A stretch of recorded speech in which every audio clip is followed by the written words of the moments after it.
This is the Daily Dispatch podcast with your business correspondent, Ted Keenan. Today, Dispatch Live is talking to Liam Graham, a director and portfolio manager of NVest Securities. With Russia at Ukraine's throat, the British pound now being less than the dollar for the first time ever, and repo rates soaring up to 7.5%. It would seem a very bad time for people to be investing. Liam, you were saying that the market is, I don't suppose fun would be the correct word, would it? Well, it is keeping us busy. It's obviously incredibly volatile at the moment, and there's a hell of a lot of things taking place. So in times like this, it's always important to just break things down into small bite-sized chunks. So essentially what's the main theme that's been taking place in the market is central banks around the world are raising rates, particularly the US, in an effort to fight inflation and stabilize their economic growth. And what we're seeing is obviously from loose monetary policies over several years, the consumer and businesses are in good stead, and unemployment rates are extremely low, and that is driving a lot of demand. At the same time, COVID hit supply chains, which reduced supply. So anytime you've got more demand than supply, the way you meet that, as you learn in Economics 101, is that prices go up. You know, at the same time, we've obviously had the war, which affected energy prices, which are major inputs into the final costs of goods, and that's also driven prices. So you've got a situation, a fairly unique situation where prices are strong, employment rates are high, and you've got this sort of price spiral that is now the central banks are trying to get under control. So the way they do that is they push up interest rates, they try and reduce or increase borrowing costs, reducing demand for borrowing, therefore reducing the aggregate demand, and eventually supply and demand balance themselves and prices flatten out. Now, what we've seen is that inflation is looking a little bit more embedded than initially thought, and the Fed is starting to be much more aggressive in pushing interest rates up, and we've yet to see any impact from that on the markets. But because the market keeps forecasting 12 months in advance, and things are changing, we get this volatility in the market where confusion is reigning, and people don't really know how to forecast into the future. So that's where we are today, you know. And you layer on top of that a new English government that have been, I guess, want to be more fiscally stimulating than the previous government, and have also shocked the market. So at the time when central banks are tightening, the US fiscus is trying to stimulate, and those two opposing forces do not work well. And obviously you've seen that play out in the pound, weakening significantly against the dollar, and obviously interest rates in the UK are spiking as people run out of those sort of instruments, because they obviously foresee the UK government needing to borrow more money to be able to support these demand stimulus packages. You've always said that Thursday morning is a rough ride for you because the wealthy fellows from the bowls and the golf clubs phone you up and say, "I heard last night." Yes. You must be getting a lot more calls now. Absolutely. Every time you turn on the TV, the R word is mentioned, and you're obviously hearing about energy prices across Europe skyrocketing. In some cases, they're up fivefold year over year. You know, we used to load shedding here.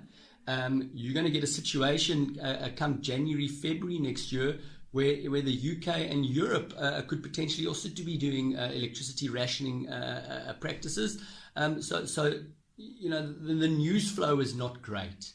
What I would say is that most of it has already been factored into the market, and actually we're looking for turning points. So a turning point for us will be, is these interest rate hikes starting to do what they're meant to do?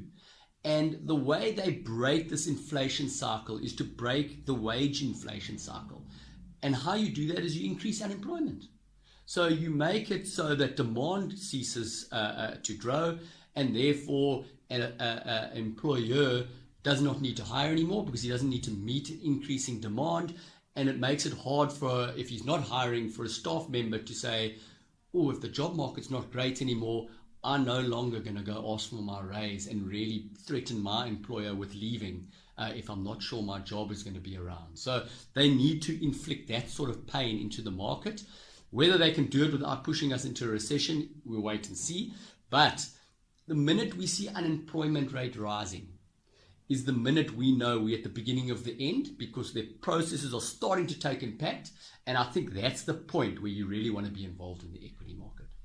I see all the logic that you put behind your discussion. There might be one thing that breaks this, and that is the fact that there's major elections coming up, both the election of the next president and then the 2024 elections. How do you factor that in, or don't you? Yeah, so absolutely. You're obviously talking about our local elections. The US have also got elections, and obviously we've just had a change of leadership in the UK. I think locally, as you come into elections, there's a lot of rhetoric that comes to the surface. A lot of people try and push their policies. A lot of these policies are just fairy tales. You obviously got the EFF and the DA and the Freedom Front talking about what they're going to do, and then you've got the Zuma faction talking about what they want to do. In reality, a lot of those sort of things are limited. So we'll wait and see. I mean, obviously Ramaphosa is a person we know and a person we've grown familiar with. Mm-hmm. It'll be great if he continues through. I shudder to think of what the alternative could be. But I think if Ramaphosa doesn't get re-elected as the ANC's presidential candidate and leader, we could see some more volatility as uncertainty prevails. Looking at the US, they've got midterm elections in December too. At the moment, it looks like the Republicans and the Democrats are going to share the houses of Congress, which essentially makes it a lame duck legislature, yeah. And which means nothing will get done. So, it's not a bad thing if we know nothing will get done, because obviously the state of quo will follow through, and it's easier to predict what will happen and that sort of thing. The UK at the moment is a little bit up in the air. Liz Truss is much more a socialist in her outlook, and I think some of these economic policies that she's put in place have really shocked the market. Yeah. Coming back to South Africa, mining, metal had a fantastic ride. Any sectors that you look at now where you think this will be a good punt for a short term or perhaps even a long term? So I feel like I'm sounding like a broken clock, but the South African equity market remains extremely, extremely attractive from a valuation perspective, and basically across the board. You can pick your spot. Given the time we have in the cycle, I would probably go for more in the defensive type names. So, the financials are actually in a very good space. They've got a very broad-based loan book. They're well provisioned. They're not seeing any degradation in the quality of their credit, and they're provisioned really well. And the rising interest rate environment actually benefits them. The endowment impact drives interest earnings revenue. So we're seeing really strong revenues, and the banks are very well positioned. The likes of MT and Aspen, they also remain incredibly defensive companies, and a lot of wind has come out of their sales recently, and I think they also offer extremely attractive opportunities. What I would say is this: we have been seeing a little bit of an about turn by government in the fact that now they're starting to open up much more to public-private investment. You've seen Ramaphosa and his team announce an accelerated renewable infrastructure projects. They put timelines on these projects so we can track them. If those announced projects come to fruition, that will be incredibly supportive for the country. I mean, just to give you an example of the numbers, bid window 5 and 6 are probably going to add somewhere close to 7,000 megawatts into the system, which is going to amount to over 100 billion rand, which is significant.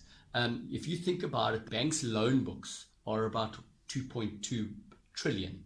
So that 100 to 150 billion rand that could potentially be financed through the banks, that's 5% growth in their loan books. And that's not talking about the indirect spin-offs that benefit from that. So it could be a great stimulus package. Plus, we're starting to hear rumors that the government want to engage with private sector in the water infrastructure, in the ports infrastructure, in Transnet. So all of a sudden, you got a situation where not so long ago, Aguero Montashi was very socialist and communist in his way of thinking. Now, given load shedding or the extent of load shedding, they're starting to open themselves up to partnerships. And I think that's an incredibly powerful movement. And if it can be executed properly, I think that's a huge benefit for South African businesses. And I think the market will benefit from that too. So we'll wait and see. Liam, thank you for your views. As always, you seem to have quite a calming effect on what many people might consider to be a catastrophic situation. I certainly hope your predictions come true. Thank you again for speaking to Dispatch Live.